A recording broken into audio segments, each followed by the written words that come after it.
we're still. It's preparing to live stream. It's setting up the meeting for YouTube Live. It says Dawn is redirecting. And there we are. We are live at this moment. We are just going to give a few seconds for the people to come to our live. And we are so honored for anyone who will be joining us today, and also for all of you who will have the opportunity to watch this live on the future. As we have all these amazing tools today that gives to us the opportunity not only to be live, but to replay what happened. So the content is always there available for us. And we are here today with our amazing Reverend Dr. Temple Hayes. I don't want to spend too much time talking at this moment as we are still waiting on the people to join us. So we will take a few seconds of silence while some of you join. And we are holding this beautiful space with our amazing Dr. Reverend Temple Hayes.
So here we are, Temple, starting our beautiful time to talk about how women heal the world. But I would like to start with that beautiful question first of what is that we need to heal? What is that this world needs to heal? And we especially as women as well. Well, for me, I've used this statement for many years. We are healed by what we turn towards, not what we turn away from. And for me, it's the word heal has been evolutionary, if you will, because heal for so long in my life meant what I perceived as broken. Okay, like I'm a gay woman, so according to the world, I'm broken and I need to heal certain things around that. Or I drink and I'm falling into this category, so I need to heal from that. But the other part about healing is claiming what's right with you.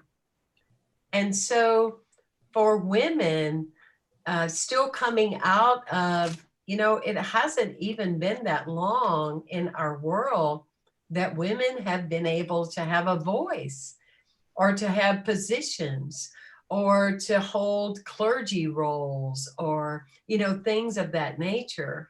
So part of the healing is the healing of having self-esteem, of being assertive doesn't mean that you're being angry and aggressive, ways that women have been tagged on our path. So it's claiming what's right about you that matters a lot. So for me, healing it's every day because it's a fun level of healing. It's like it reminds me of like my little 4-year-old. When she will fall to her knee and she'll say, "Oh, I have a boo-boo, I have myself a boo-boo."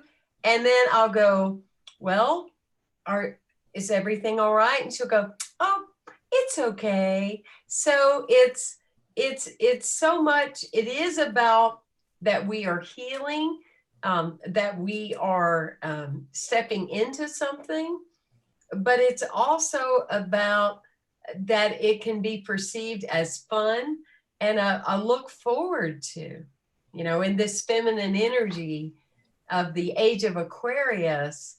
We need all these women who are so strong and mighty to step up and step out.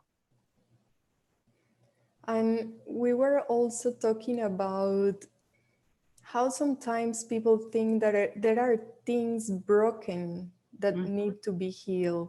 Mm-hmm. But when we talk about the deep root of what we need to heal today, it's not something sometimes that is broken, but sometimes I had the sensation that we had been so much disconnected from our nature, from Mm-hmm. whom we really are, that even the world nowadays, with all these situations that we are living, is inviting us to be inside. Yeah. What are your thoughts there on this? Yeah, absolutely. And on the collective, the divine feminine is the compassion, is the energy of a tribe, of holding a tribe together. And when you think of, as women, those of us that are more sensitive in nature, it's almost like our karma to want to take care of things, and to want to care deeper about things. And so another part that is going on, people like you and me, and those people that are listening, is we're picking up on all the energies that's going on around us. We're feeling that. I remember many years ago just feeling like uncomfortable in my body.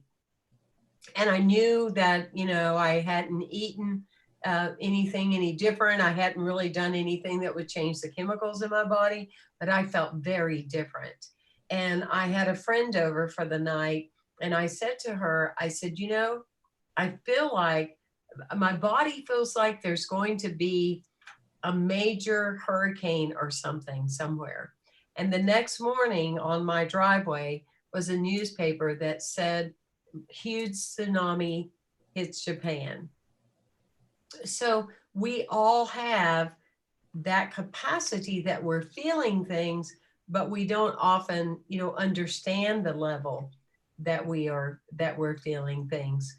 And you are so right. I mean, on the path of shamanism, which in shamanism, one of the ways is that what makes a person more whole. So in other words, we're moving from, well, I don't have to be broken all the time, to step more into realizing what's more whole about me and what are my gifts and talents, right? And the other part of shamanism is infinite. It's not just that I live in St. Pete, it's that things that are happening to Juliana in California are affecting me every bit as deep. And I can feel that. And what's happening in Australia with the fires, I can feel that. We are part of that larger connection, that web, for sure. But in shamanism, to go through a place in your life where you are absolutely stopped, so if you were born in a certain heritage, they would have taken you years ago, and cultures ago, they would have taken you out to the woods and left you for weeks at a time. Right, Juliana? I mean, you know a lot about this, and being in a monastery, you would have automatically, this. I mean, the word silent to you, if I say the word silent to you, you say the word silent to me, it sounds like, oh, B12, oh, medicine, oh, I'm so excited.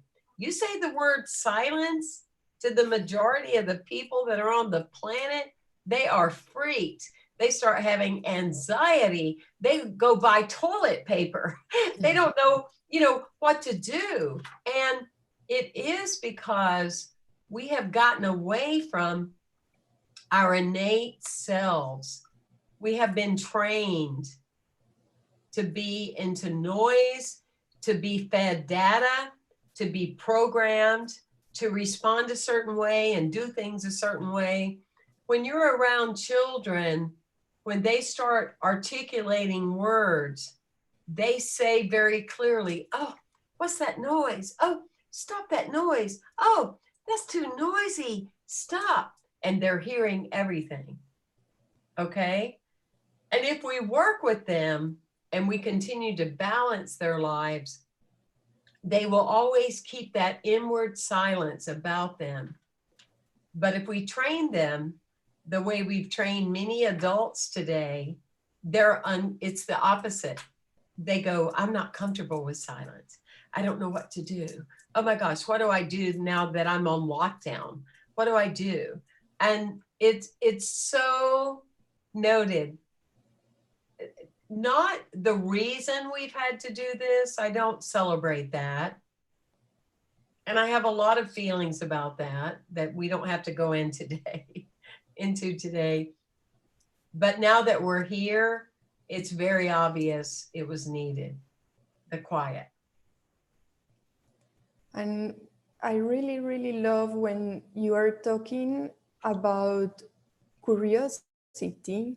You are talking about a deep understanding of the silence. Mm-hmm.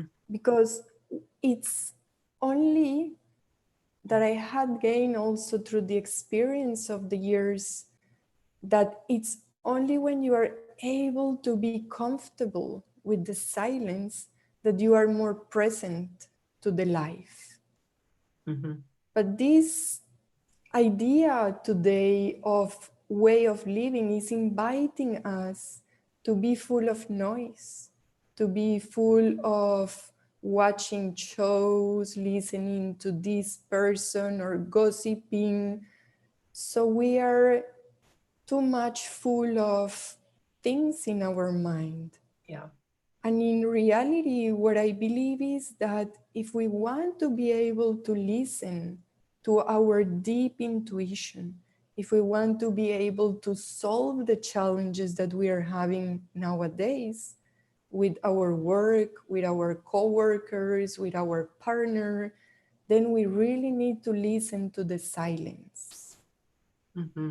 Oh, yeah, absolutely. Because there's something between what happened just now and what's getting ready to happen, that is a rich space.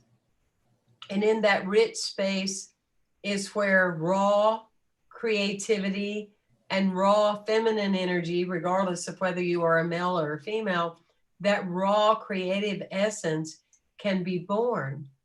And when we are just responding automatically, like we're on a conveyor belt, we just become robotic. Mm. You know, I work till 5 o'clock and then I drive home, or I take an Uber and we go the same way home every day. And then I do this, and on Tuesday I do that, and on Thursday I do that. And this is what I do. It's kind of some of the same stuff, a little bit of a different day, but I'm just going through this motion. And every night at 9, then I start listening to this. And then I, of course, get all these notifications constantly on my computer letting me know about all this stuff that's going on, that half the things, well, 95% of the things I absolutely can't do anything about.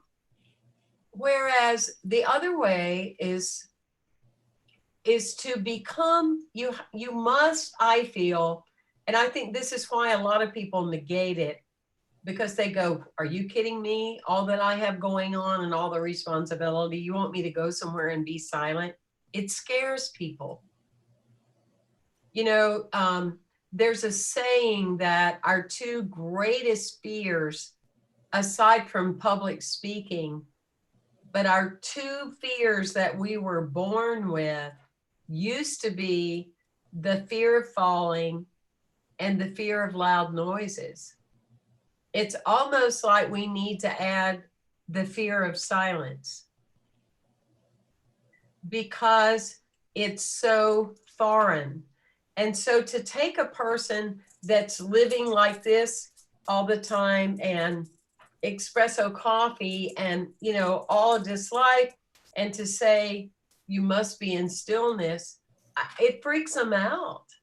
I mean, that's what I would say to that person that's having that kind of response to what Juliana and I are saying, because I was that person. Because when I used to go for the weekend and know that I was going to have big blocks of silence, I'm like, oh my gosh, what in the world? I can't handle this. When I would teach the chaplains that you've got to have silence for 24 hours, they would start talking like 90 miles an hour, Juliana, because they were like, what do you mean? What do you mean? I'm getting anxious. I'm getting anxious. But the more that you practice it, and so what happens is your life starts to change, because you learn to create enough space within those moments that you make healthier decisions, right? You make better choices because you leave the space. You just don't automatically say yes, and you don't automatically say no. You really sit in spaces of moments, and you're much more proactive. But to me, what happens is the space is there for your heart to open.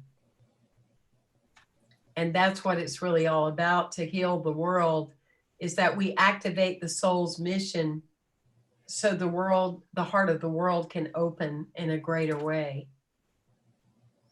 And there is one thing that I had always loved about you, and it's your sense of humor. It's full of also deep, deep, deep stories. Oh. Is there any story that you would like to share with us today? Oh my gosh, there's all kind of stories always going in my head. You know, that's for sure. I think one of them that you and I are talking about is when the teacher asked the little boy how many directions are on a compass, and he said 5. And she said, 5? What do you mean 5? And he said, well, there's east, west, north, and south, and where I am.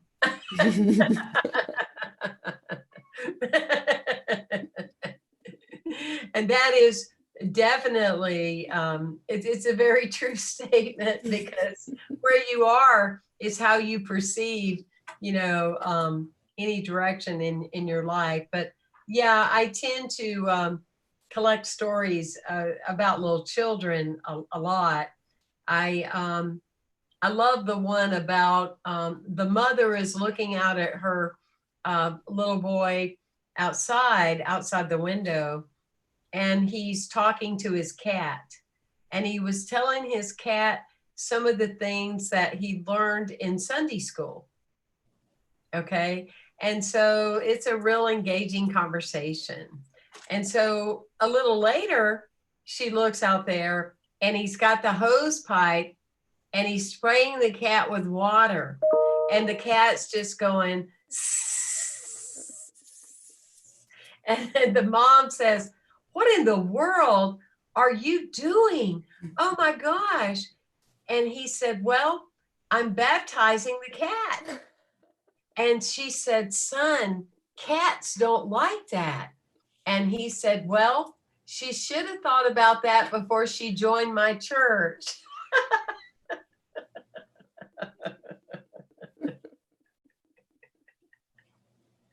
You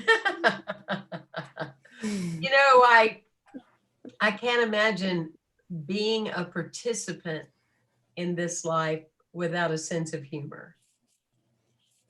I would just be lost without it, because it's what keeps the heart ready, open.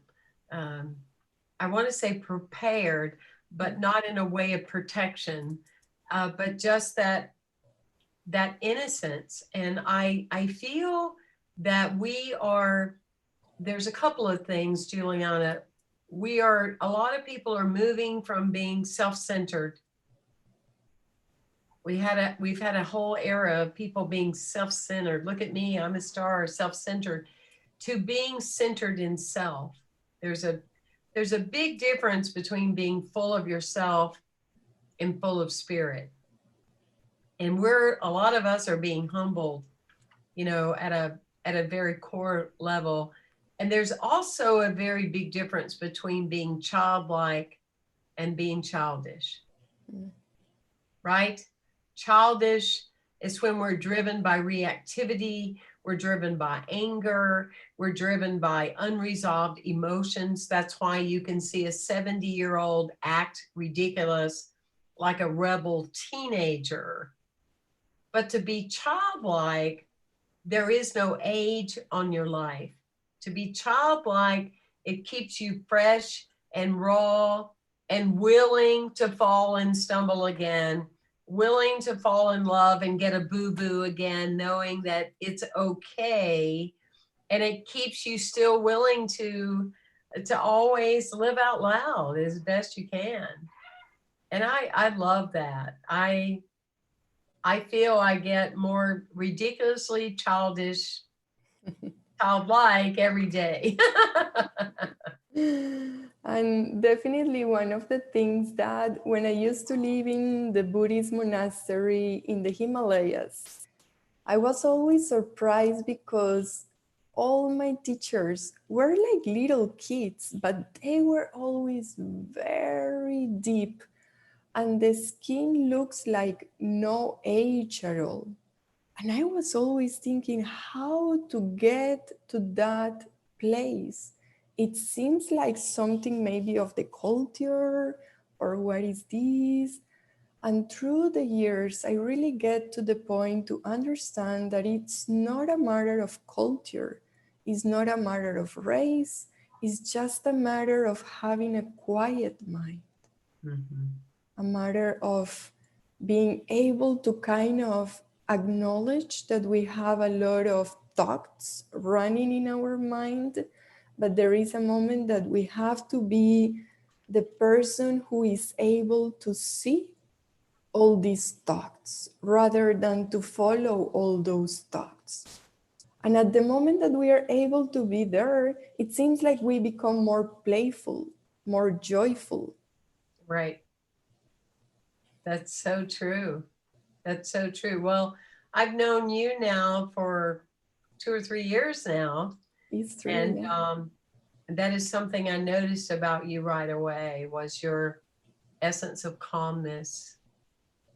And I mean, you multi-manage a lot of things and, working at helping the prisoners and working as a producer of many top-notch shows and all those kind of things that's a lot coming at you at any given time. And you're just as calm as you can be. You're just like the beauty of the wind. And I think what I want to say is that we could call that a skill. We could call it a skill, because I think it's important to say that, because you can learn it.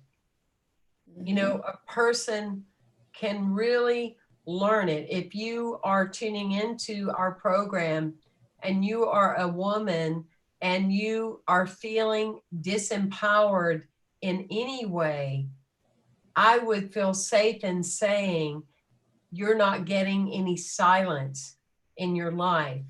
You're not putting your feet on the ground. You're not out in nature rejuvenating your spirit. You're not listening to the sound of water, whether it's at location or a noise of water. You are disassociating from the higher faculties of your life, because you have the bridge that connects you.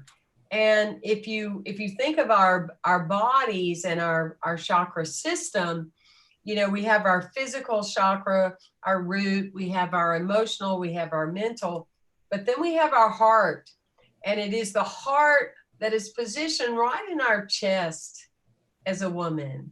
And our heart is the bridge that when the heart is open, and we don't spend our whole lives just in the emotional and the mental and our born belief systems, but we allow ourselves to open up. Our throat chakra opens up, the power of our spoken word. We don't apologize for ourselves. We don't talk just really sweet and ask permission. Our throat chakra comes through very powerfully. Our third eye is able to see things beyond the physical eye, and that we can experience and notice, and the essence of our light. So it's a really beautiful way to live, and realizing that you may not have the skill today, but do it in small portions. You know, say, I'm going to take 15 minutes of silence today. Start there. And then the next day, go 20. Start there. But you take it in small doses, and then you just get into the practice of it, and you learn how to quiet your mind. I don't know how many years now, Juliana, that when I go to sleep, my mind is quiet. I imagine yours is too. I And don't there have is, that chatter going on. I've trained my mind not to do that. and there is something very beautiful on this word silence, because many people think that silence is to kind of be inside of you, like in a cave, and you cannot see anyone. Actually, for me, silence is the most deep experience to be present to the life. Mhm. It doesn't mean at all for me, don't talk or don't communicate or don't be around people. It means more how you can experience what people say, what people do without having any reaction inside of you. Yes. And having said like this, because I know that we can be talking for hours here, it's always very fascinating to have the opportunity to be here together. But I want to invite all of us who are here and who will be watching this live in the future to do a short 3 minutes meditation. And after, I want also to open 2 or 3 minutes. If anybody has a question for us, then we will be happy to read the question through the chat. So for this short meditation, if you wish to close your eyes, go ahead and close your eyes. If you wish to keep your eyes open, keep your eyes open. And we can take a long exhalation.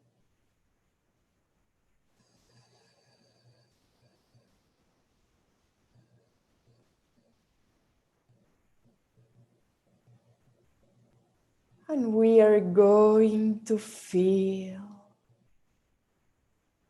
that we are standing on a forest. We can smell the trees.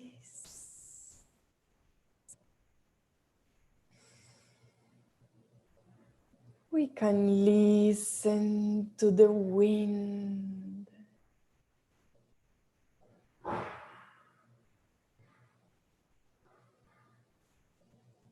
And we really allow ourselves to feel that we are standing in this forest.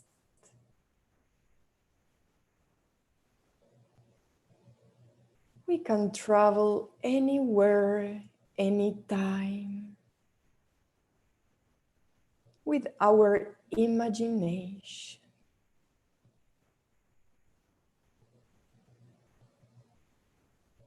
So feel that you are in the forest. Feel the trees around you. And breathe in the smell of this forest. Keep and exhale, diffusing this freshness in every cell of your body.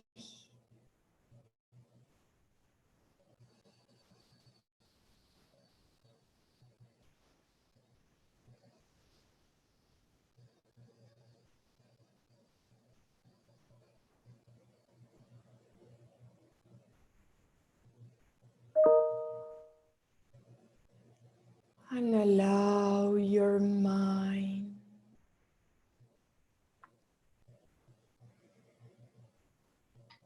to feel fresh.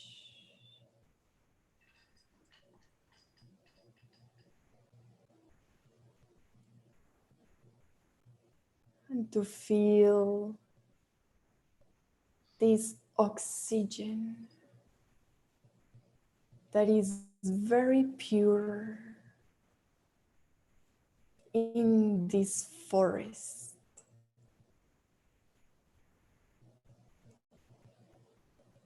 And just in these few seconds, we are able to change the cells of our body and to release some cortisol, to release the stress,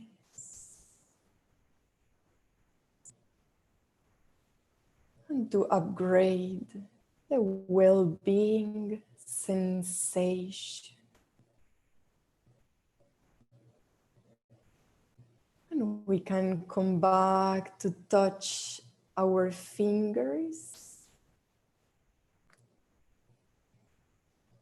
And if you had your eyes closed, you can open your eyes and rediscover yourself. Rediscover how to travel with our imagination. Takes a few seconds. And we are here so happy in the chat to receive any questions. If you have any question at this moment for Reverend Dr. Temple and for me. And every week We will be live in this YouTube channel with different guests. Sometimes we will be in Spanish, sometimes we will be in English. But today, as a beautiful, energetic starting, it was so beautiful to start with Reverend Dr. Temple Hayes. Oh, it's been a great pleasure to be with you. And I love anything that you decide to be part of, and I want to play. So I'm grateful that you asked me. It's really wonderful. Absolutely. It is. So here we are, just 1 minute more. If anybody has a question, I see we have some people watching the live. Feel free to use the chat, and Yep. here we will be for you.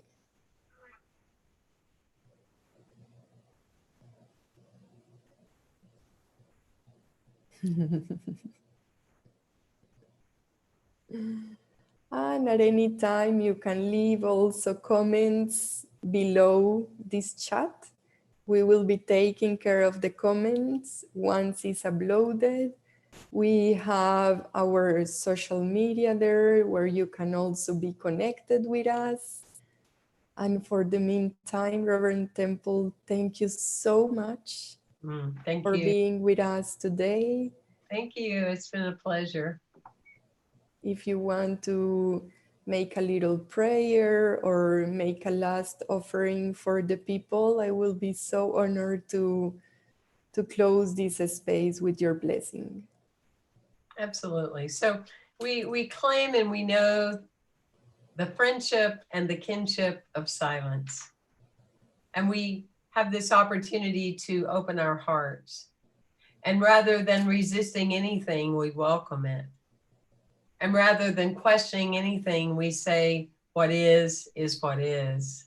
And we allow ourselves to see ourselves letting go of an old nature so the new nature can reveal itself. And rather than saying, oh, I can't wait till things get back the way they were, we are now willing to be in a space of, let me wait and see. Let me explore. Maybe things will be entirely different.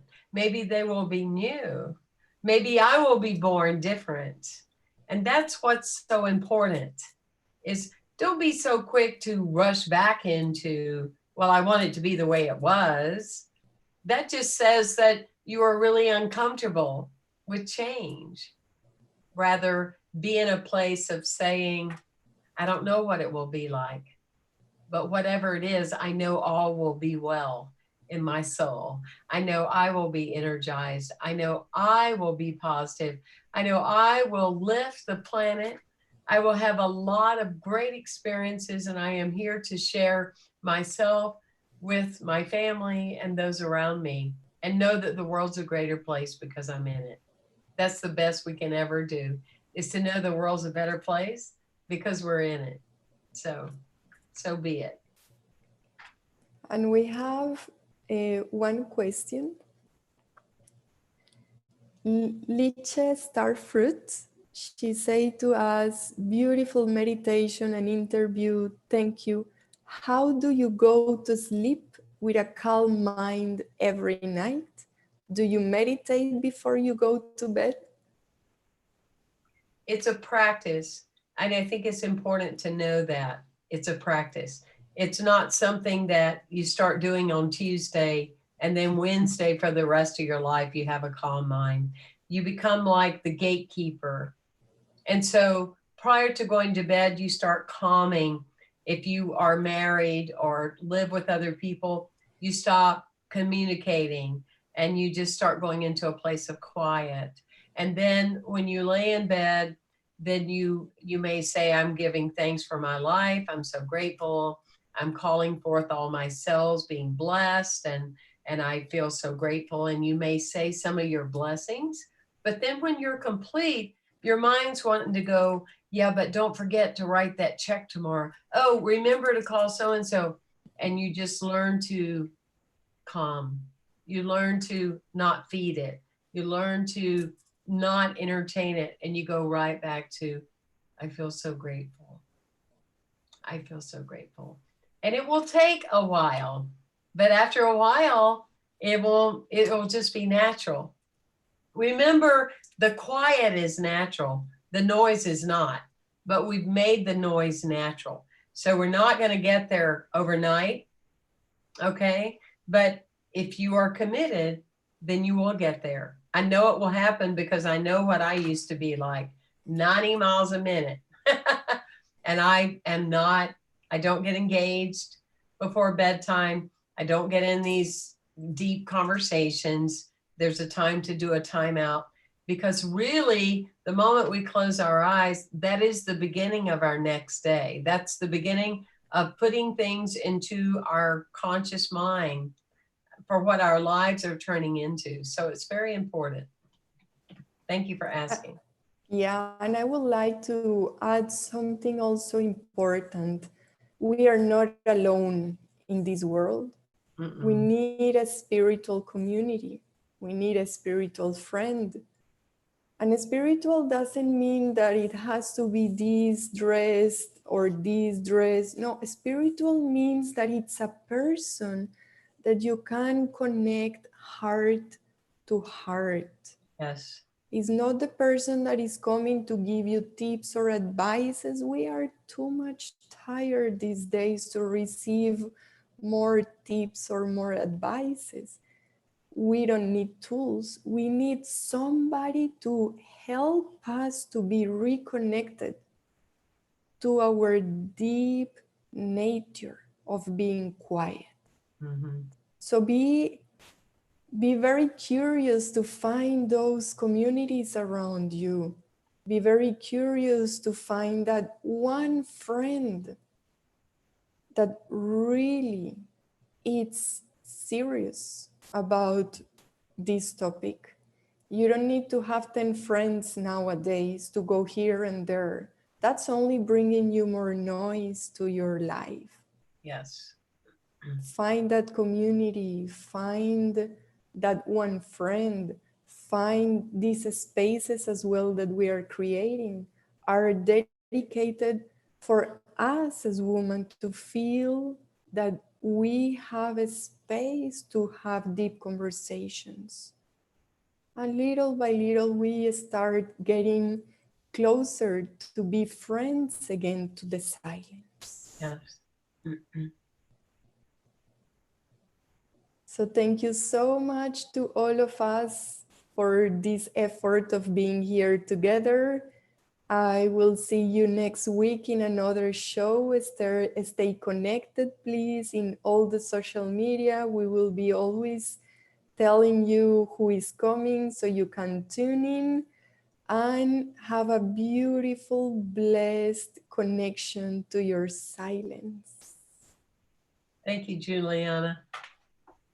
Thank you, Reverend Temple. It's been a real honor to be here with you today. Yes, absolutely. Mwah.